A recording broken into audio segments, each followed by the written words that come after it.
I was raised at a time when people respected each other. The mid-'70s. You came of age at a different time, the late 70s. We're from different generations. It's people of your generation that wreck things for us, the people of 1 year later. We're still cleaning up your mess. Bob, our mutual distrust and hatred of hippies has united us in a common cause. Hey, man, I think we got a show to do. You got it, buddy. To the wigs! Well, hey, everyone. It's been a while since I've made a video. It's been a lot of changes going on. I definitely had to move. Slowly got my career back after the 14-month shutdown. Acquired a 1991 Toyota pickup truck, which was great.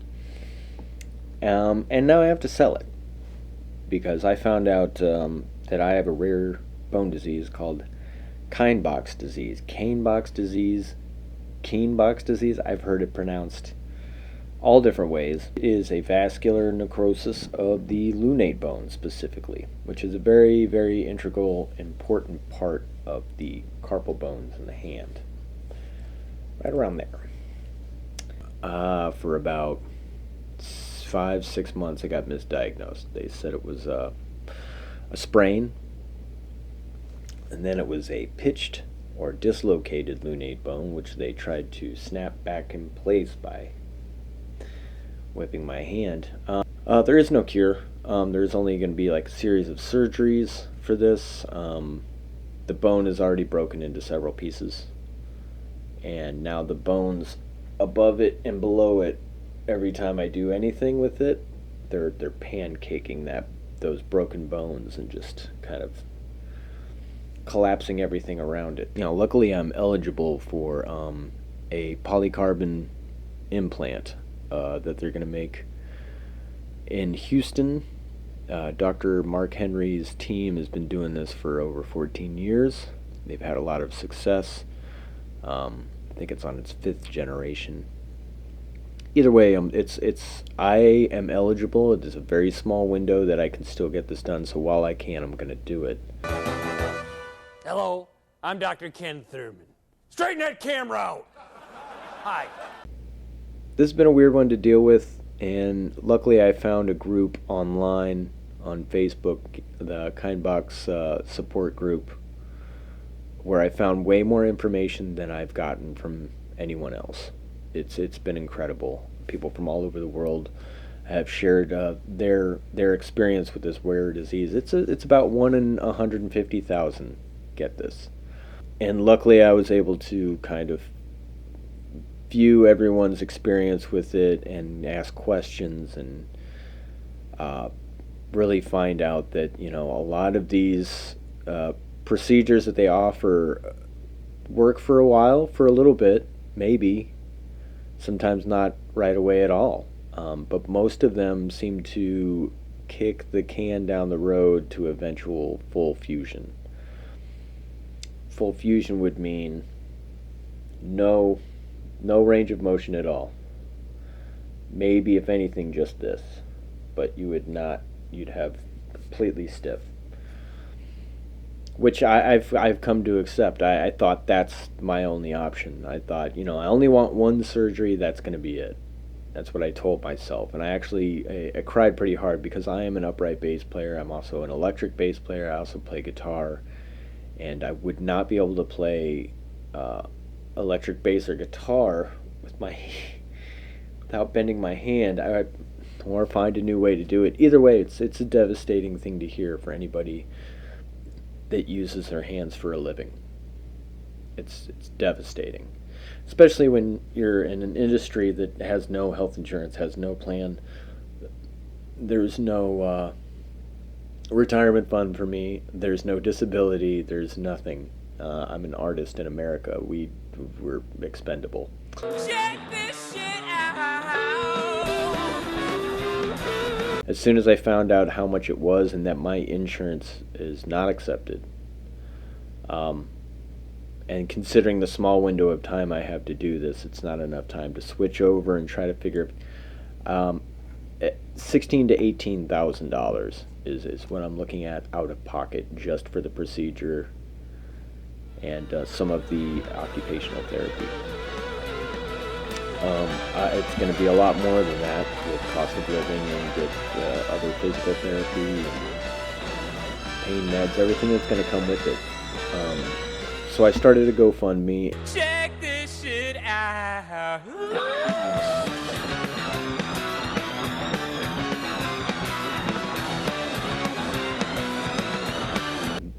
So overwhelming to see so many good friends, and it's surprising to see how many of my fellow independent musicians, independent artists are contributing.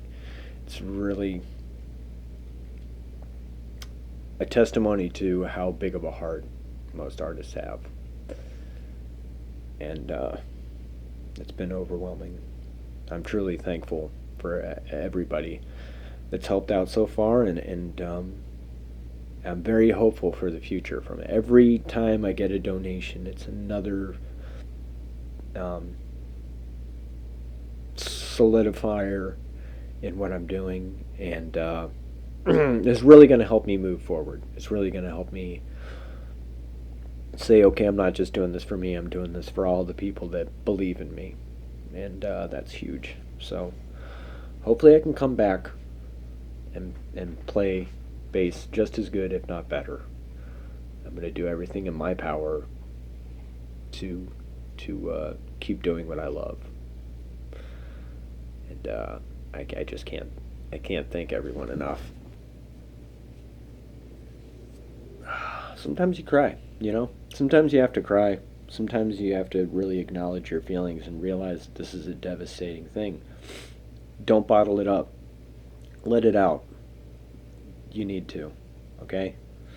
It's okay to ask for help. It's okay to cry it out. Do it. So a lot of people get a lot of different procedures. There's the PRC, which is removing an entire row of bones out of the hand. There's radial shortening. There's bone grafting. There's taking pieces from your body and putting it in there instead. There's a lot of different processes for this, and there's little to no videos and little to no content about this. The content that is out there is it's like this. It's people that want to inform other people. Luckily, medicine's advancing, and people are starting to do more documenting on this particular disease. But I'm hoping to help somebody out that's going through the same thing and wants to know what to expect. Attention, please. If you have the time, I'd like to blow your mind. What to expect. So I don't know how much pain. I feel like everybody's case is a little different. Some people can handle this pain and just live the rest of their life without doing anything about it. Seriously, those are actual cases that exist. For those of us that can't handle this, don't think that just because somebody else can handle the pain the rest of their life that you can. Every case is a little different. Nerves, ligaments, everything that's affected is different. Okay? So this is a case-by-case thing. It's up to you what you want to do with your hand. And I'm glad I went to go see several different people about it and try to get several opinions. And I want to try to get all the options, understand all my options, and really figure out what was best for me. And the best decision I saw was going to see Dr. Mark Henry. I'm in New Orleans. He's in Houston. It's not too far away. And he's had a lot of really good reviews and a lot of really, really extensive research in this field particularly. Just for frame of reference, especially as I go with these videos, I always want to show where I'm at. This is pre-surgery. That's about as far down as I can bend. But my extension's pretty good. I can get back pretty far on that. But forward, next to nothing. Whereas I got this on this hand. This is the good hand.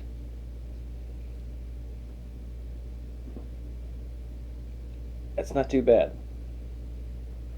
I haven't been able to do a push-up for almost a year. And another part of that is, that people don't think of, is adjusting your physical maintenance. I did not, and just kind of, depression about it got to me, and I gained about 30, almost 40 pounds. And that's not an easy thing. And also turned 40. My metabolism said, peace, see you later. So it's been an interesting process to see. I've never been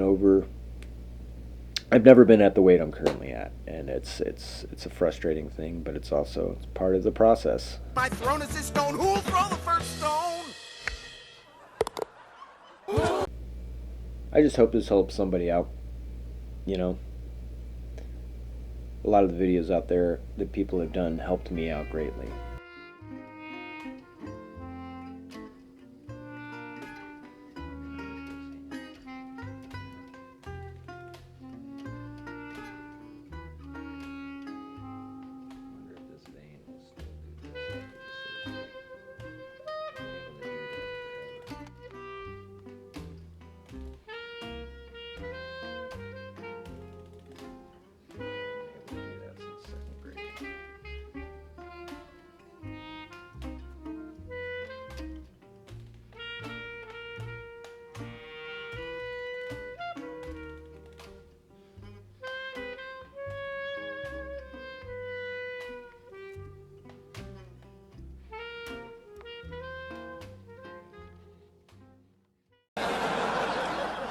Well, why?